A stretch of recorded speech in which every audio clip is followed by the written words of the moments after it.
حضرت عائشہ صدیقہ رضی اللہ تعالیٰ عنہ فرماتی ہیں میں نے نبی پاک صلی اللہ تعالیٰ علیہ وآلہ وسلم کو مرض وصال تک دیکھا ہے، حضور کے وصال تک، کہ حضور قرآن پاک کی آخری 2 سورتیں پڑھ کے سورت فلق اور ناس اپنے ہاتھوں پہ پھونکتے تھے، پھر جسم پہ ملتے تھے۔ قرآن پاک میں شفا ہے۔ اب تو لوگوں نے دم درود کو اس کو بڑا ہلکا سا کام سمجھ لیا۔ ویسے بھی یہ عاملوں کے ہتھے چڑھ گیا، ملنگوں کے ہتھے چڑھ گیا، کاروبار بن گیا، تجارت بن گئی۔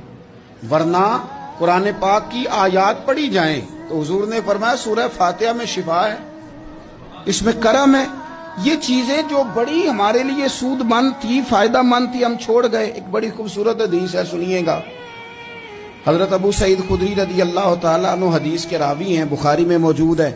ارشاد فرماتے ہیں کہ ہم ایک سفر پہ تھے، واپس آ رہے تھے، ایک جگہ رات کو قیام کیا، سونا تھا، بستی تھی، بستی کے لوگوں نے نہ کھانا